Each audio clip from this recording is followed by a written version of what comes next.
and he's doing his absolute best to make sure he lands it.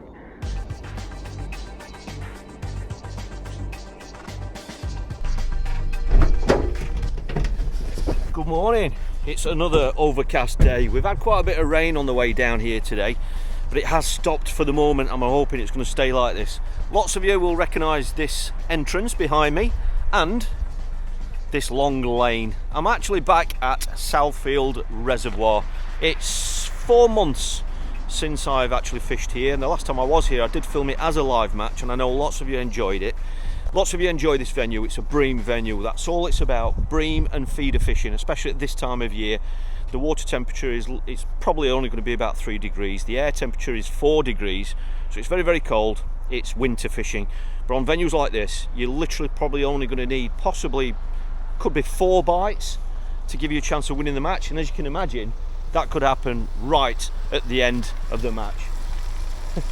The anglers are arriving now. We're drawing at 8:30. So we know that this match is definitely going to go right to the very last cast, and that's how we like it, isn't it? So I'm just going to eat my McDonald's breakfast on the way down the lane, and then Mick Axon and the lads will be down there where we're doing a drive-through draw, and I think we're fishing 10 until 3:30. So I'll see you down at the peg.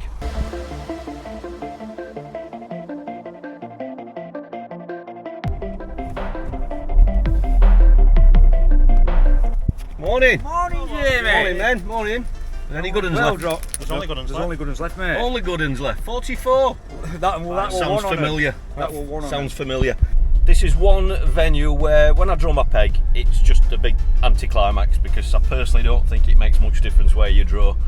Yes, there might be pockets of fish, but you never know where they're going to be, which is great. So when you draw your peg, you've got a great open mind, and you know, I think it might take 4 bream, possibly. So peg 44, I'm going to park up behind my peg, get the gear up there, and I'll talk you through how I'm going to tackle it when I get down there.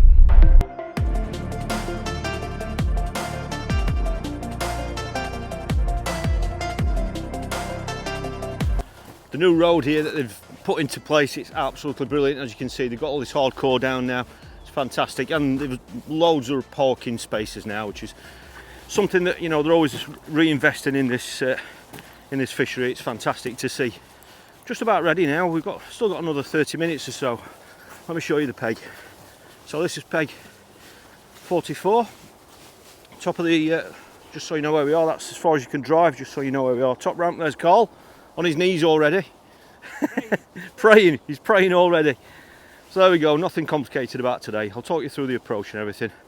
As you can see, if you don't know the venue, you can see every angler really. You can see right down, this is the east bank, right the way down, and there's another 1, 2, 3, 4 anglers up to my right before the end peg.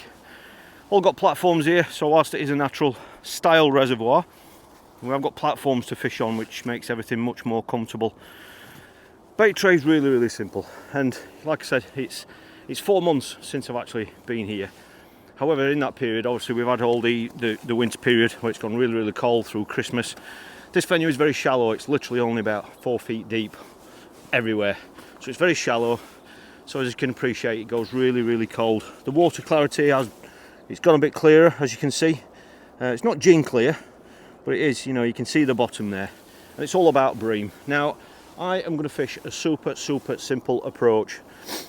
I'm going to fish down one line. I'm going to fish one hole all day. Now this is a way that I used to fish on here when I first started feeder fishing, or when I got back on the open match scene 12 years ago, 10 years ago, whatever it was. When I used to come here through, you know, January, February, if I just fished down one hole, I had more results doing that than having different lines. My theory behind that is basically, if you are only fishing for 2 or 3 bites, which, to be fair, we're expecting blanks today, so we're really actually fishing for 1 bite to start with. My argument is that if you are going to get a visit by a bream or 1 or 2 bream over your food, you're actually on that line at the time, aren't you? You know, you're not going to miss that visit. You know, if I had a long line and a short line, I could be fishing my short line while I'm getting a visit on the long line, and so I'd miss out on that opportunity. That's the theory. The downside to fishing like that is basically it's difficult to rest that line. When you've only got 1 line, it's difficult to rest it and just leave it for a period without any sort of activity. But my plan today is, when I expect to do that, I'm going to rest the line by fishing it. And by that I basically mean is I'm just going to leave my rig out there longer. So if I feel I just want to leave the rig out there longer, just, you know, slow down on the disturbance and stuff, I could just leave it out there for 15-20 minutes if I want, or even longer. But I am also going to be starting to try and trigger a bite, you know, quick periods of activity, putting 2 or 3 feederfuls in and then going over the top, all that sort of thing. So that's my approach. Now, the range that I'm going to fish is 50 metres, that is it. I've got 2 rods set up, identical rods, which I'll show you. They are both HX Pro reels, 4000s, and they have got 0.10 submerged braid on. I've got an up and down leader, so the leaders that I've got on there are basically twice the length of the rod, 8-pound shock leaders. That is it. Both rods are the same, both clipped up at 50 metres. The only difference is the size of hook. I've got one with a size 16 hook on, and that is just so I can scale down to a smaller bait if I want to try it, i.e. a double pinky or whatever. But I've also got one with a 14 on, so that I can try a worm or pieces of worm or multiple hook baits. It just makes it much quicker and easier to just pick one rod up, and it saves faffing about with hook lengths, that's all. And that's it, you know. The bait tray I'm going to show you in a minute. I'm going to do my very best to film everything for you. We've got a great view of anglers up and down the res, as you can see. So regardless of what's happening to me, I'm going to see when any fish are caught, you know, where they are. And the other thing on this reservoir is that you can't really hide where you're casting as well. So, you know, you get a great idea of not only who's caught and what they've caught, but you can see where they're caught as well. And yeah, it's good to be back on the res. I do really enjoy this venue, and I mean, there's 20 odd anglers here again today. You know, it's a Wednesday, it's middle of February, it's freezing cold, and it just shows you what a great set of lads they are, because they just love coming here for the crack. And when you are only fishing for 3 or 4 fish, it's wide open. The match isn't over right until the last few minutes, you know, because you can get 3 fish. And I've done it. I've won matches on here in the last 3 casts, and that's been enough to win in I think that was January or February. So you just keep going right to the end. So we're fishing 10 until 3:30. I'll show you the rigs and stuff before we get fishing. But yeah, that's it. A really nice, super simple approach. And I've got a flask full of coffee.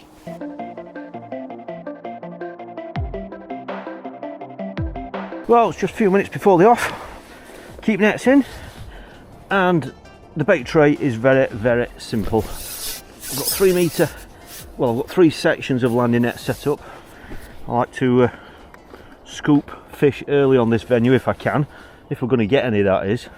You know what bream are like when you get them near the net sometimes. Super simple bait tray. I've got F1 green ground bait, that's all that is. Alright, that's just that. I mixed that late last night, and it's been bagged up in the fridge overnight. This morning I've just dampened it down a little bit. I've got some live maggots, reds and whites, as you can see, and I've got some pinkies that are just coming round. They have been bagged up, but they'll come round in the next half hour or so. Fluoro pinkies, really nice and bright. And then I've got some worms, and that is it. I've got half a kilo with me. That isn't half a kilo there, I've got some more in my bag, but I'm going to feed that from the start, but very, very sparingly. I'm just going to chop that in a minute. And then the styles of feeders really that I'm going to be using are this style. You know, there are a rocket style, horizon style feeders, but these are the latest version really. That they're like a cage, as you can see, but they've got quite a bit of plastic on there, so they can hold on to a bit of bait or really wet ground bait. I like to fish a damp ground bait when I can, and with a feeder like this, it holds on to a wetter mix if you do want to do that. But I've got plenty of other styles of feeders with me to try, so I'm going to be using that style to kick off with. I've got slightly larger ones on the rods. Rods wise, the free running rigs, I'll just show you one of them, they're both the same. Free running rigs, I've already shown you the reel. It's 12 foot, it's the Horizon Pro 12 foot, it's a 90 gram rated rod, and these are ideal for fishing, you know, up to 60 metres quite comfortably if you need to. I'm obviously not going that far today, I'm going to 50 metres, but they're fantastic. They're great all-round rods, to be fair, but they're brilliant for this sort of range that we're fishing today. And they're not too stiff, so they're ideal for bream and skimmers. Just a free running rig. I already told you about the leader, and I've just got a free running rig, as you can see there. I haven't got any sort of feeder link on there, just a snap link swivel. Free running, and that's stopped with a stop there. And that is it. There is a 50 centimetre rule here, so if you are going to fish any matches here, then you must adhere to that rule, and that's basically below your feeder, your hook can't be any shorter or any less than 50 centimetres. Simple as that. Alright, so you can't use really short hook lengths here. And just one final thing about the ground bait, just make sure that if you're using a ground bait that's got any sort of pellets in it, just try and make sure that there aren't any pellets in there that are over 1 millimetre in diameter. so be very, very careful. That doesn't apply to this mix. This is F1 green, but there are some mixes out there, you know, like Match Method Dark or any sort of mixes that have got bits of pellet in there. Just sieve those bits of 1mm pellet out. That's basically it. So that's it. There aren't any features out there if you don't know the venue. There aren't any features, you know, there aren't any shelves, ledges or anything like that. It's 4 feet deep as far as you can see, and you know, it's bites can come out of the blue, you know. So we're fishing 5.5 hours, but like I said earlier, just like we know at this time of year, you know, it's quite common to sit here for 3 and 4 hours. I've seen it happen where you're looking down and for 4 hours you haven't seen anyone catch a fish, and then in the last 30 minutes you've seen 10 people with all the rods up in the air because they've all hooked a fish in the last half hour. You know, it's incredible. Always wet your braid. This is new braid anyway. This was only put on yesterday, so that is brand new braid, and that's the size feeder that I'm going to kick off with. It's 30 gram in weight. As you can see, it's larger than the one I've just shown you. Not a massive feeder, but we're fishing for a bite, you know. I don't want to go daft with bait, and I'll be timing my casts and just mixing it up, you know, just having shorter casts and then longer casts where, you know, I'll be leaving it in up to 15 minutes, 20 minutes, and obviously I can see what's happening around me. So I'm going to kick off 10-minute casts to start with and just feel my way into it. I'm going to put 2 feederfuls out there with bait in to start with, just 2 light feederfuls, and then go over the top and then give that a 10-minute cast and just see if we can get some sort of early sign, which would be good. So make sure that braid's nice and wet. I'm not putting my hook length on until I've actually fed those 2 feederfuls. I don't want to run the risk of damaging that hook length. There's no point. And so I'll put the 2 feederfuls in, then put the hook length on, and then get out there and fish, and then pour a cup of coffee. Well, I've just put an extra jacket on, and that is it. In case you're wondering about the pegging, some people do comment on that. They've actually pegged it so it's 2 anglers miss a peg, 2 anglers miss a peg. That's how they've actually done it. So let's just get a few of these worms chopped up. I'm not going to do too many. I've got more in my bag. Like I say, sometimes you've got to be cautious feeding worms, but I'm just going to put these in so that it's more about the scent. There's a bit of scent going in. Just had a quick chat with the lads about the ranges that they've been fishing. You know, these matches have been run every Wednesday, and some of the lads have been catching, you know, fishing 60 and 70 metres. However, there have been 1 or 2 recent fish caught as short as 20 metres, and that's, you know, it's always been an issue on this venue about what ranges do you fish, because it can be completely random. You know, it really can. You know, I've seen days on here where some anglers have not caught a thing at 30 metres and every bream's been caught at 50, and then I've really seen that even the following day it's completely reversed. So you never know, you never know. You just got to make your decision and hope it's the right one. So there we go, we're all set. Just get that hook length ready to put on for after I've fed, and then we're all ready.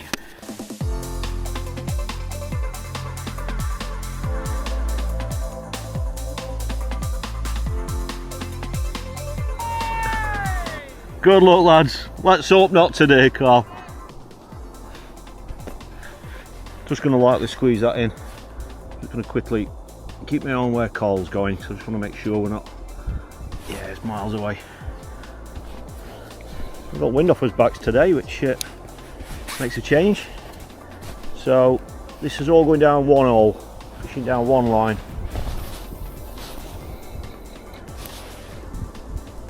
And that's the line. And in this one, I'm just going to put a few freebies in this one. Put a tiny pinch of worm. Literally, you know, I'm fishing one line, so if I feel I want to feed more, then I can obviously do that while I'm fishing it. Pinch of maggots in there. That's all I'm going to feed to start with. Just shake that ground bait out. One thing I've noticed is there's 1 or 2 anglers feeding short today. Really short. Don't know what that could be, 20 metres, maybe less, which is interesting. If you know this venue or you're familiar with it, those sorts of ranges, you don't really expect to fish until certainly halfway through probably the spring league, which you're looking at April time. So that's interesting to see straight away.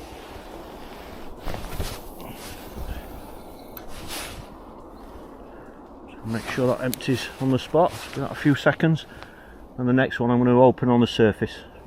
Just going to really lightly squeeze it and then empty it so it creates a nice big cloud. It's just something I've always done on here. It's something that really helps confidence wise. That's it. One thing when you're fishing down one hole this time of year, when you're after one bite, you know, it's often best to just take your time when you're feeding like this. You know, you only want one feeder full to go astray, and then before you know it, you've got two different spots filled and it's fed, and you know, it can really affect your confidence. You know, if you sat waiting for one bite and you've had a bad cast or two, it's going to be on your mind. So this one I just really want to open up on the surface, this one.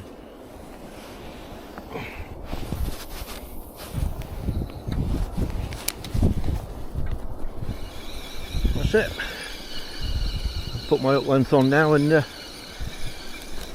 that first 10-minute cast. I've got my hook length here ready, 50 centimetres measured out. If you're unsure about these hook length measurements, one of the things you can do is on your side tray you can just make a mark of what 50 centimetres is. I think I've got one on this one. From the front edge of that there to, probably just make it out, that white mark there is 50 centimetres. It's just a really nice quick way of double checking if you're unsure. So I'm going to kick off, I think, with 3 pinkies. These are just really nice brightly coloured fluorescent pinkies. Put that one on there. You can hear the birds whistling now. The sound that spring is on its way. Just going to put a few freebies in there. There's only about 6 pinkies in there. Really negative at the minute, because we don't know how well, we expect it being hard. So nice 3. Look at that. Brilliant. I'll get this one out there and then I'll pour myself a cup of coffee. Set that stopwatch. Just spend 10 minutes on this first cast. There we go. Like I said, whatever happens with my match, I'm going to be able to keep you up to speed on. Set that stopwatch. There we go. Keep you up to speed on what's happening.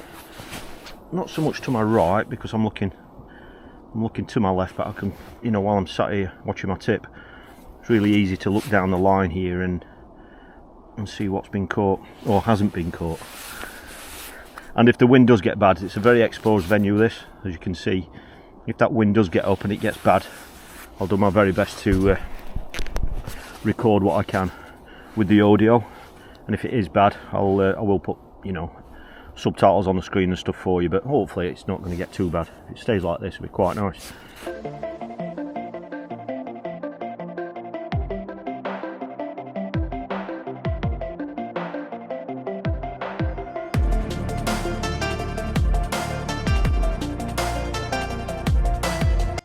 Well, 50 minutes in, I haven't had any signs whatsoever. Just seen Mick standing up down there, Mick Axon, and he says that somebody's down there has definitely had one. Like 32 or 33, somewhere down there. As you can imagine, when everyone gets one, it's easy to see who's caught, because you can see right the way down the bank. So there has been a bream caught already. I haven't heard anything from up to my right, but that wind's still in the same direction. It's off our backs. It's really comfortable for sitting here, to be honest. When I've got my hoods up, it's really comfortable. It's brightening up a little bit, but up at this top end, as far as I can see down to the left and from what I hear to the right, I don't think anyone's had a sign yet. But we're still in this first hour, so I'm still on 10-minute casts. I'm not going to start, you know, trying things out just yet, and just be nice and patient. I don't want to put too much bait in, and in about half an hour or so, if I still haven't had any signs or we haven't seen any fish caught, in fact I've just seen a landing net going out down there, about 10 pegs down. Yeah, about 10 pegs down. I think it was 30 pegs 37, I think, something like that. So I heard somebody say. So that's a couple of bream caught in the first 50 minutes, which, to be fair, for how cold it is, that's not a bad start really. So yeah, it's nice to see one or two fish being caught so early on. Well, we are at the 90-minute stage and I haven't had a single indication. The nearest fish that I've seen caught was the one with my last check-in with you down to the left. I'm not sure what peg that is. It looks about at least 8 pegs down maybe. And up to my right, no one's caught from what I've heard. So it looks like after 90 minutes, there's just 2 bream caught that we know about. But there certainly hasn't been any fish caught at this top end. You don't see any signs out there. This is not the type of venue where you see fish moving or rolling or anything like that. It's just a case of anglers just talking amongst themselves. I'm just going back onto 3 pinkies. It's a nice bright visual bait. I've been just trying a different hook bait combination every cast, to be fair. I've gone through maggots, different combinations, maggots and pinkies, and worms as well. But like I say, I haven't had any signs, no indications.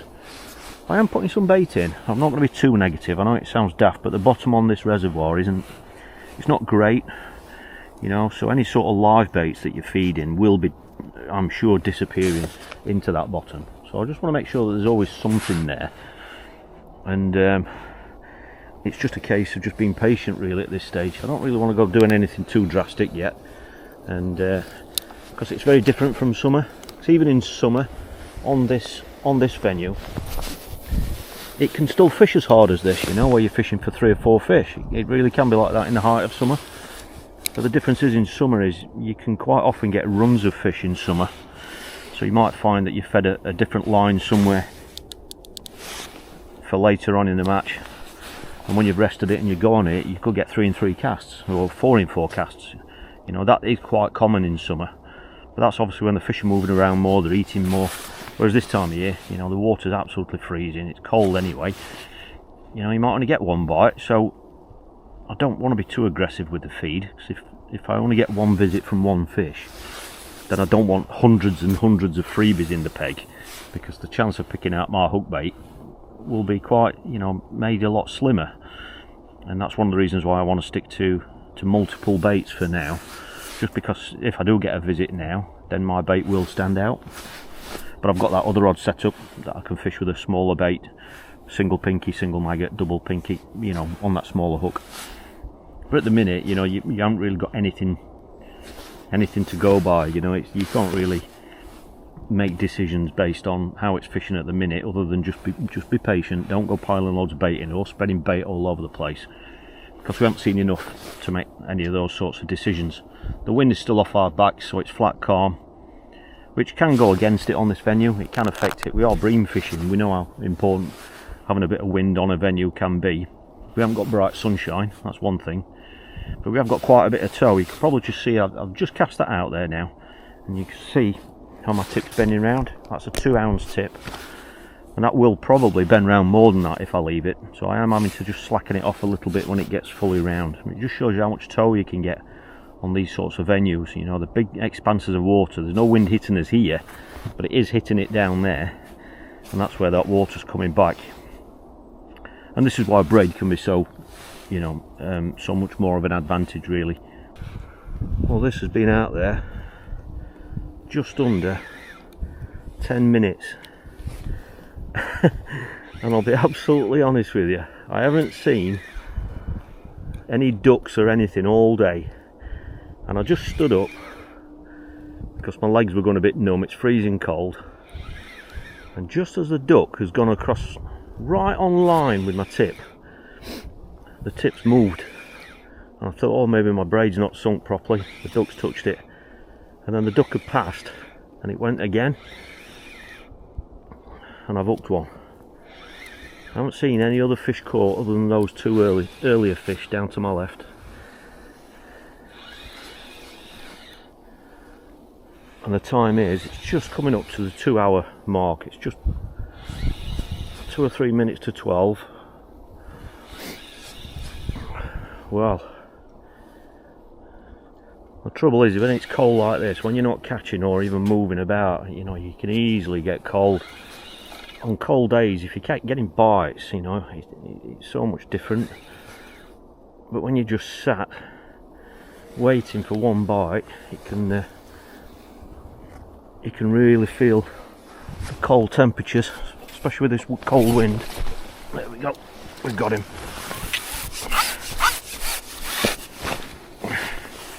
Well, we've got one, fantastic. He's a very silver fish, that one, isn't he, for the size of him. These nets are great for you, making sure your barb's not going to get caught in the actual mesh of the net. Lovely, he's a couple of pound. Let me get him in. So we've avoided the blank, that's the main thing. That's it. Just on 3 pinkies again. A lot of confidence in that bait, especially when it's clear. You know, I just think it just stands out. You know, big fluorescent pinky. Put 3 of those on again.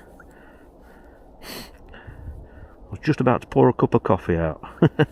How many times that happen? How many times you catch a bream when you've poured a coffee out? Just make sure that rig's all right.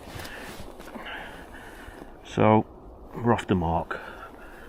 That wind doesn't look like it's gonna change direction, which is obviously helping casting. Wind assisted.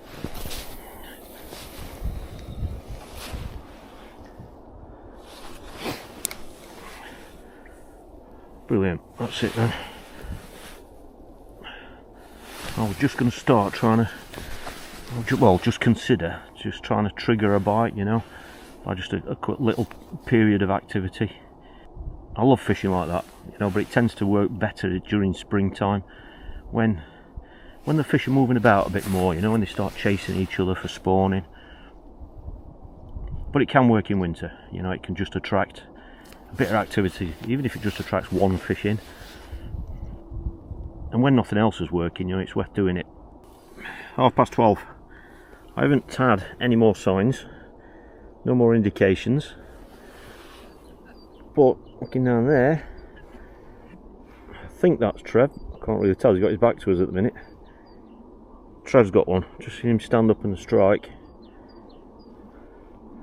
So that will be the 4th fish that we know about. Speaking to Carl at the next peg, you know, he was saying before the start of the match that it's rare for any fish to have really been caught before sort of 12 o'clock. It's 12:30 now, so whilst there's only been 4 fish caught that we know about, it's not really surprising to these lads that have been coming every week. It hasn't been any fish really caught before now, so looks like it's a decent fish the way he's playing it as well. Yep, proper bream that one. That is a good fish. Hopefully they're going to start waking up now.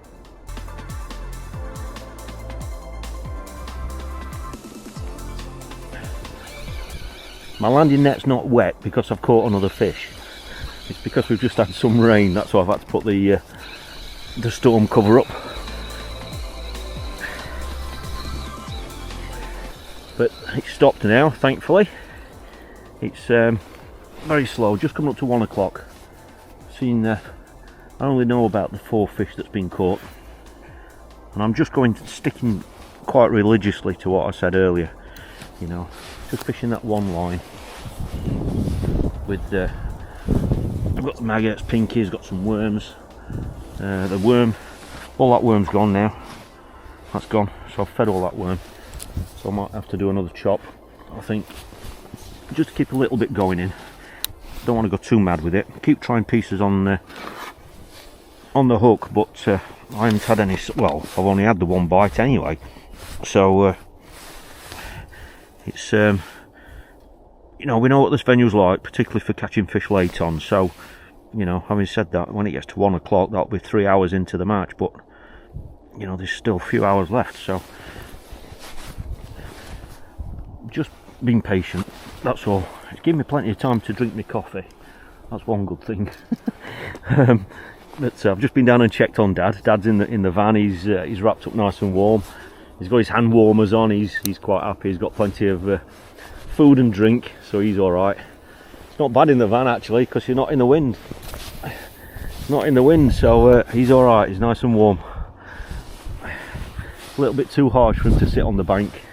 He spent many hours over the last few years sat just there on this bank, sat enjoying the sunshine and having a bit of banter with the lads, but it's a little bit too cold for him at the minute when it's like this, so he will be there in summertime, I'm sure. So just sticking to my guns, you know. I'm not messing about with changing hooks and messing about with feeders and all that sort of stuff, because I don't honestly believe that it's going to make much difference. It's only my opinion, but I just don't. I'm going to set that stopwatch. I just think it's more about, you know, your timings, your frequency of your casting, just trying to keep it quiet sometimes. And you know, I have switched down to a smaller feeder. It's exactly the same style of feeder, which is that one, but I've scaled down to a smaller size one now. So that's the only real change that I've made. But I've messed around with the consistency of the ground bait. It is quite damp, you know. I've tried slopping it up a little bit. Well, I've only had one bite, so I can't say that any of that's made, you know, created anything, because I've only had that one bite. So it's what we expect this time of year. We've just heard that there are 1 or 2 fish feeding further down there. I've just heard that on peg 36 is Tony Briscoe. He's actually got 2 bream, but he's lost 2. Now, those that have watched my channel for many years may have seen me when I fished the Spring League here. There was 1 peg down there that I drew, and I caught a bream, or I hooked a bream, and it snagged me up. It took me a while, it took a bit of negotiating, but I did manage to, thankfully, free that fish, which helped me to a section win. And that, I believe, is the peg that he's on. That is now peg 36. So he's got 2 bream, but he's lost 2 bream. So that's obviously suggesting that there is 1 or 2 fish down there. And I'm not sure if anyone else has caught down there, so that's the best we've heard now. So he's got 2, but he's lost 2. But that obviously sounds like, you know, if there are 1 or 2 fish feeding down there, which it sounds like there may be, then obviously they could easily go on and catch more. This has been out there, literally just this minute, turned the camera off from that update for you when I said it had been out there 12 or 13 minutes. Just switched the cameras off. You probably see the stopwatch in front of me. This has been out there 14 minutes, the same cast. It was a really slow pull that time, very unlike the last one, the last bite.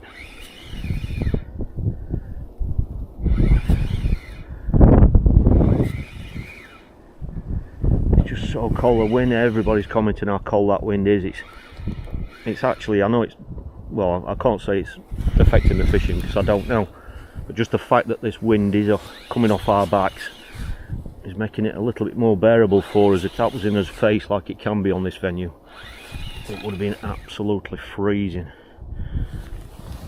So comfort wise, this direction really helps. There we go, good fish that one. Let's see ya. There we go. That's a good fish, that one. I was really pleased to get that one. Really pleased to get that one. I thought, you know, when you get 1 fish in these matches, and then you go, you know, the next 3 hours or whatever, 4 hours without another one, it can be so annoying, because you think, well, when there's a few people on 1 fish and then you've gone 4 hours where you haven't been able to find a second, when that can make all the difference. It can be so annoying. I've done it so many times on here where you caught a fish, you've been neck and neck with, I don't know, 5 other people that have all got 1 fish, but then you've gone the next 4 hours or whatever it is without another bite. It's so frustrating, you know, because you think, oh, surely you know, I could have done something to find another fish. So it's always, I always love catching that second one on days like this. The first one's good, obviously, but the second one, you know, it can make such a big difference. So bite times are obviously really slow today, but I guess it's not surprising in these conditions. Just gone slightly to the left, that one. I'm going to leave that. It's gone about a metre to the left, a metre and a half maybe. I'm going to leave that because sometimes you can pick up fish with a stray cast, even though it wasn't intentional. I am going to leave that and fish it. Some days like today, daft things like that can sometimes get you a bite. I've just netted my second fish. Carl is in at the next peg. Carl's not had a bite all day. This is the first sign that he's had. I'm not sure where he's caught that, but it's a nice sized bream as well, that one. He's off the mark. Well done, mate.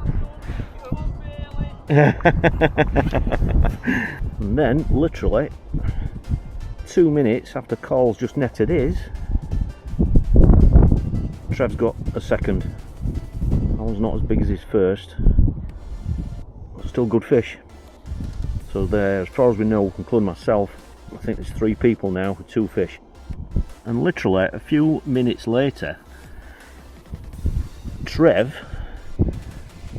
has cast out and he's just hooked another one. It's gone round again. I'm not sure what line he's on. I'm pretty sure he's fishing long. I don't really know. I haven't really been watching him.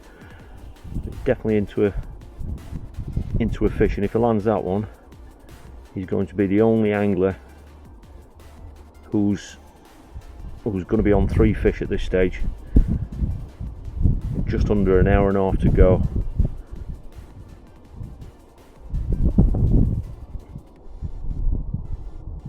Yep, he's got it. And that's another big fish as well. Lovely stamp fish those. So he's on 3 now. Less than 8 minutes left. And I've just looked down to the left. And the 2 anglers to my left. One's Mick. Mick's been packing up for the last 5 minutes. Next to him is Mick Axon. He's been packing up for a few minutes. And then if you look at the next angler down, I actually looked down and saw him cast in. That's Trev. He's just literally just cast that out. And that must have literally just hit the bottom and it's gone round. And he's hooked another fish. So if he lands this one, this will be his 4th. And that's the most we've heard about. I think there's still about another, I think there's 3 or 4 anglers that have got 2 fish like me. And then there's a few that have yet to catch. There's only a few minutes left. Looks like the way that it's playing it, that it's a good fish as well. So the 2 lads in between me and Trev literally haven't had a sign. They haven't had an indication. That toe's increased. As you can see, I've slackened that off twice. The tip's bent round. I've been out there just over 9 minutes. This will be my last cast unless it goes round. I'm pretty certain that one will win him the match today. I'd love my tip to go around again to catch a 3rd. And I am watching my tip while I'm filming this for you, don't worry. But I'm going to leave mine in now until the end of the match, unless it goes round.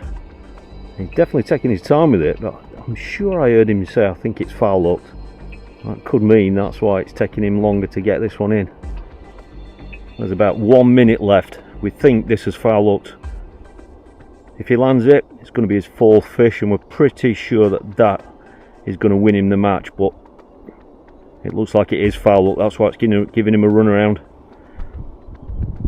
And he's doing his absolute best to make sure he lands it. Oh, and Carl's got one next to me. How about that? Literally seconds left and he's snared one.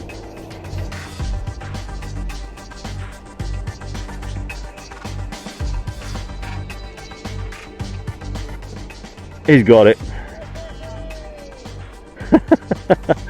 Well, I told you it'd go right to the wire, didn't I? How about that? So, Paul's had one, literally in the last few seconds. We've heard that there's been a couple of fish caught at the top end, up to Cole's right, going towards the end peg. On the 4 pegs going to his right. And obviously Trevor's just landed that one, literally on the whistle, that is foul hooked.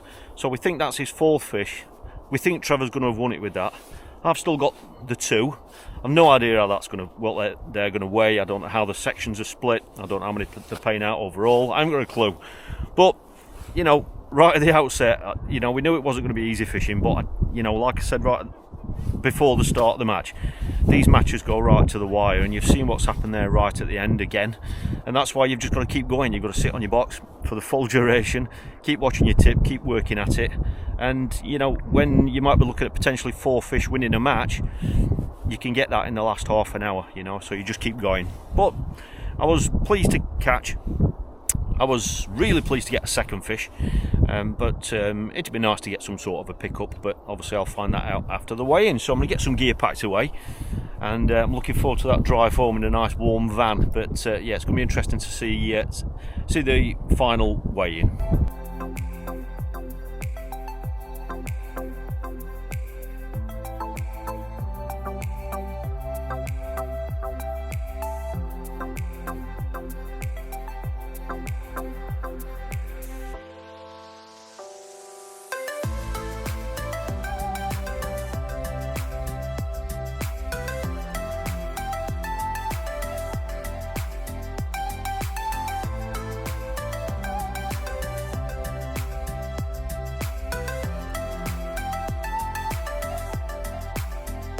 Well, there we go, £5.14.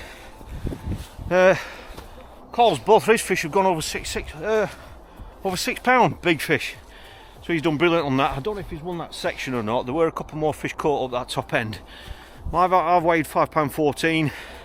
Yeah, it's been another really interesting match. You know, when you see the weights, the low weights, just on the Facebook post or just on the weigh sheets, you don't get the full story about how those fish have been caught, where and when, and all that sort of stuff. Where when you see something like this, you know, it just puts a bit of a different spin on it, 'cause you can see when the fish have been caught and how, you know, and it just puts it into perspective for everyone who's potentially thinking about coming and fishing these sorts of matches. So hope you've enjoyed this insight. I've thoroughly enjoyed being back on the reservoir. If you want to see more live matches like this, please give this one a thumbs up to let me know you'd like to see more. And if you're new to the channel, please consider subscribing. So thanks for watching, and I really look forward to seeing you on the next match.